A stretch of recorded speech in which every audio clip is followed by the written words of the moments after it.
नमस्कार, मैं Vinod Kumar Shukla. IF truth पर आपका स्वागत है।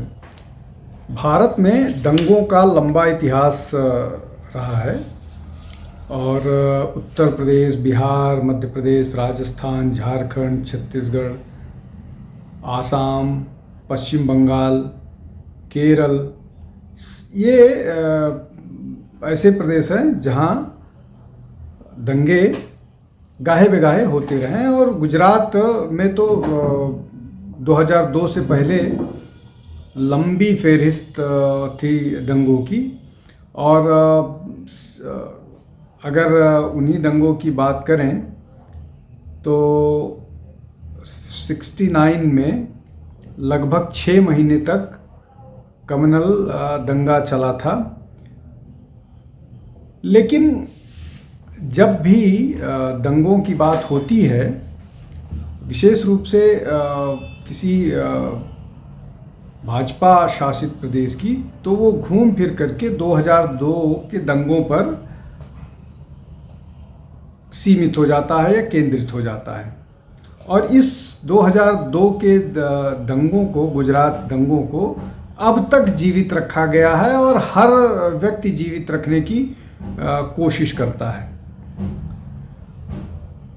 प्रधानमंत्री जो उस समय गुजरात के मुख्यमंत्री थे, उन्होंने इस पर किसी भी प्रश्न का जवाब देना बंद कर दिया था। उन्होंने बोल दिया था कि उस पर हमेशा उनका एक ही जवाब होता था कि इस पर वो काफ़ी कुछ बोल चुके हैं। लेकिन अभी जब लेक्स फ्रीडमैन के साथ, जो अमेरिकी पॉडकास्टर हैं और सॉफ्टवेयर के मर्मज्ञ हैं, उनसे जब बातचीत कर रहे थे तो उन्होंने भी 2002 के दंगों की बात की। लेकिन इस बार उन्होंने वो जवाब नहीं दिया और 2000 के दंगों पर वो बोले और उन्होंने बताया कि किस तरह से उनके मुख्यमंत्री पद का कार्यभार संभालने के बाद ये घटना हुई थी। और बाकी डिटेल उन्होंने बताया। वो हम चर्चा नहीं करते हैं, चर्चा बाकी चीज़ों पर करते हैं कि किस तरह से गुजरात दंगों को या 2002 के दंगों को एक अब तक जीवित रखा गया है। 2 दंगों का कारण छिपाया जाता है। 3 इसको प्रोग्राम बताया जाता है, इस पर प्रोपेगेंडा चलाया जाता है, इस पर बहुत सारे लोग इसका इस्तेमाल करते हैं अपना कैरियर बनाने के लिए। उनकी विशेष रूप से जर्नलिस्ट और सोशल वर्कर जैसे तीस्ता सीतलवाड़ जैसे लोग हैं, जिन्होंने दंगों में लोगों को गलत सूचनाएं बताने के लिए न केवल उनको फीड किया, उनको प्रॉम्प्ट किया, बल्कि दंगों पर पैसा लेकर के उसको व्यक्तिगत इस्तेमाल किया है। और उसके कारण वो जमानत पर हैं सुप्रीम कोर्ट से। खैर, तो ये एक बाकायदा बड़ी योजना का हिस्सा है और उसको बरकरार रखा जाता है। अब जो गुजरात दंगों की बात होती है, जो लेक्स फ्रीडमैन ने प्रधानमंत्री नरेंद्र मोदी से बात की। हालांकि लेक्स फ्रीडमैन ने प्रधानमंत्री से बहुत सारे विषयों पर बात की। उन्होंने गुजरात पर बात की, उन्होंने RSS पर बात की, उन्होंने इस तरह के और भी गवर्नेंस पर बात की, कांग्रेस पर बात की, सारी चीज़ों पर बात की उन्होंने। अब अगर गुजरात दंगों की भी बात करें तो गुजरात दंगों की शुरुआत जो है वो अयोध्या से साबरमती आने वाली एक ट्रेन पर आग लगा दिया गया था, जिसमें 59 कार सेवक की जलकर मौत हो गई थी। इसके बाद ही गुजरात दंगे भड़के थे और ये जो 59 लोग मर गए थे, इनको जलाने वाले जो कुछ कांग्रेस से जुड़े हुए थे और एक धर्म विशेष के लोग थे, तो उन पर लोअर कोर्ट ने 31 लोगों को कन्विक्ट किया था, जिसको बाद में हाई कोर्ट ने, गुजरात हाई कोर्ट ने कम करके 11 लोगों को कन्विक्ट किया है उस मामले में। लेकिन गुजरात दंगों की बात होती है लेकिन जिन लोगों को जिंदा जला दिया गया था उन लोगों पर कोई बात नहीं होती है, उन पर कोई चर्चा नहीं की जाती है। अब गुजरात दंगों पर आते हैं जो इस घटना के बाद से घटित हुए। उस घटना में लगभग 780-790 लोग मुस्लिम मारे गए थे और 256 हिंदू मारे गए थे। तो ये कहना कि ये दंगे हुए थे, एक तरफा दंगे हुए थे, ये भी ठीक नहीं है। इसमें लगभग 250 से ज़्यादा हिंदू मारे गए थे। इसमें जो 250 से ज़्यादा हिंदू मारे गए थे वो कुछ पुलिस की गोली से मारे गए थे और कुछ मुसलमानों द्वारा रिटेलिएशन में मारे गए थे। तो दो चीज़ें हुई। पहला, ये जो लोग ये बोलते हैं कि ये प्रोग्राम था, एक तरफा हिंसा थी, इथनिक क्लिनजिंग थी, वो झूठ बोलते हैं, प्रोपेगेंडा करते हैं।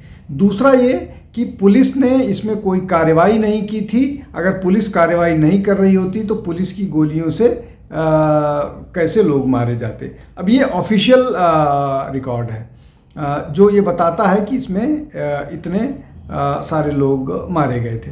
अब अगर भारत में दंगों की बात करें तो गुजरात के 2002 के दंगों से बड़े दंगे हुए हैं। अगर सिर्फ उत्तर प्रदेश की बात करें तो मुजफ्फरनगर, मलियाना, मेरठ, ये इस तरह की बात है। फिर बिहार में भागलपुर, आसाम में नेली, इस तरह की लंबी फेहरिस्त है। आप उसको गिनाते जाइएगा, अनगिनत है। मतलब अब तक अगर स्वतंत्रता की बात, पार्टीशन के बाद की बात करें तो लाखों लोग इन दंगों का शिकार हुए हैं और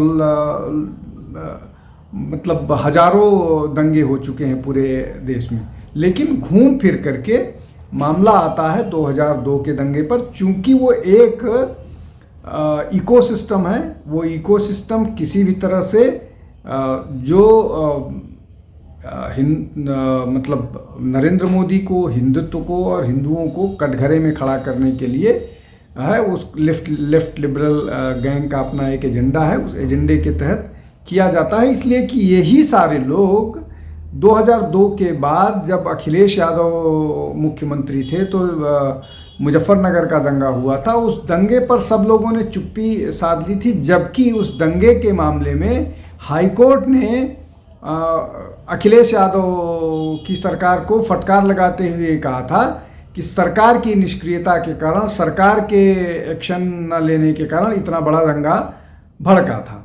खैर, अब इस मामले में जो बातें मैंने बताई कि किस तरह से कितने लोग मारे गए थे और इस मामले में किस तरह से सरकार ने कार्रवाई की थी। सरकार ने मिलिट्री को बुला लिया था और सरकार ने अपने अड़ोस पड़ोस के सरकार को, ये ऑफिशियल स्टेटमेंट है प्रधानमंत्री, अभी के प्रधानमंत्री नरेंद्र मोदी का और तब के मुख्यमंत्री नरेंद्र मोदी का, जब उन्होंने कहा था कि जब दंगे भड़के थे तो उन्होंने अड़ोस पड़ोस के जो प्रदेश हैं उनसे भी पुलिस की मदद मांगी थी। लेकिन तब मध्य प्रदेश के मुख्यमंत्री दिग्विजय सिंह ने कोई पुलिस मदद देने से इनकार कर दिया था।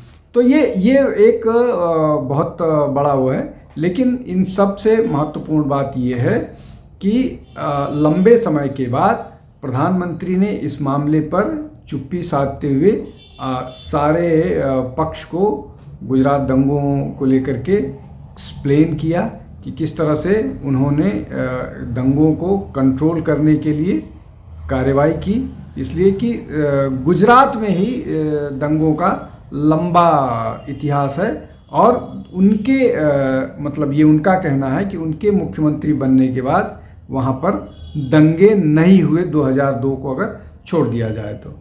आज के लिए बस इतना ही। बहुत बहुत धन्यवाद। नमस्कार। हमारे चैनल आई ऑफ ट्रुथ को सब्सक्राइब कीजिए YouTube पर, इसे फॉलो कीजिए Facebook पर, Instagram पर, Twitter पर और कू पर। हमारे चैनल के बारे में फीडबैक देने के लिए हमें मेल कीजिए ioftruth.6@gmail.com पर।